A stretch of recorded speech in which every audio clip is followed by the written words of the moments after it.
I had no intention of stopping that day. It was just a familiar road, passing by a public trash site, one of those places you usually want to get past as quickly as possible. The smell, the scattered bags, the feeling that nothing good ever comes from stopping there. I was about to drive on when something caught my eye. There was a small movement near the edge of the road. Not a sound. Not a cry. Just a tiny body lying still, breathing faintly, as if holding on to its very last strength. It was a puppy. I stopped the car. Before my mind could fully catch up with what was happening, my body was already moving. I stepped out and walked closer. The puppy was curled up, painfully thin. You could almost feel every bone beneath its skin. Its eyes were half open, cloudy, exhausted. There was no fear left in them. No energy to run. Just a quiet waiting, as if it had already accepted whatever would come next. I knelt down and gently picked him up. He was so light it startled me. I laid him on a clean piece of cardboard and gave him a little food right there, at the trash site. Just small amounts, slowly, so his body could handle it. He ate weakly, one bite at a time, but he ate.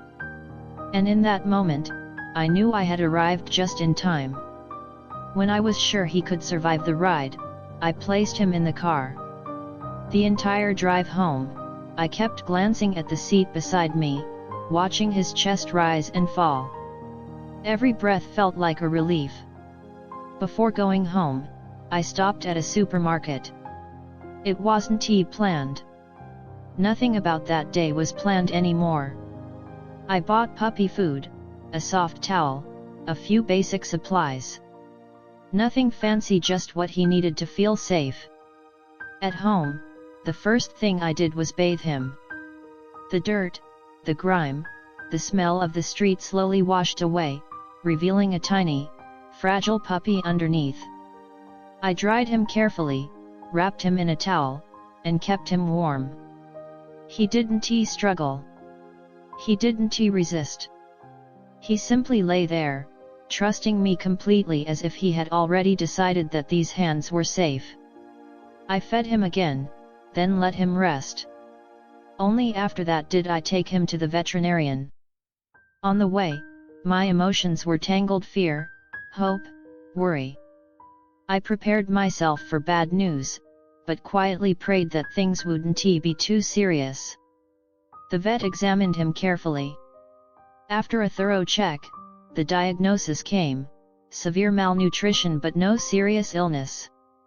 No internal injuries. No life-threatening conditions. Just hunger.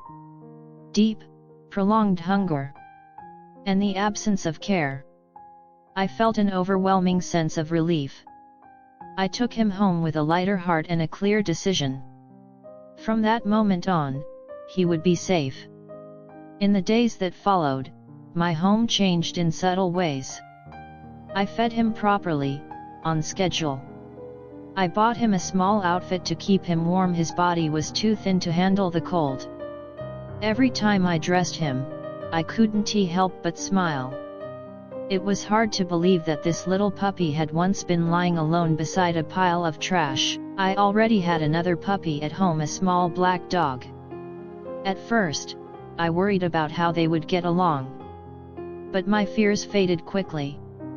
They met gently, without fear or jealousy. The black puppy seemed to understand that this new friend needed protection. They slept together. They ate together. They played together. And somehow, the house felt warmer than before. Day by day, the puppy grew stronger. His eyes became brighter. His steps steadier. His tail began to wag whenever he saw me. These small changes meant everything. Some evenings, I watched the two puppies sleeping side by side and thought back to that moment by the trash site. If I hadn't stopped. If I had kept driving. This story is not about tragedy. It is about a moment of choice. About stopping when it matters. About how one small decision can change an entire life. That puppy no longer waits among trash and silence. He has a home. He has food. He has a friend. And he has a happy life. All because someone chose not to walk away.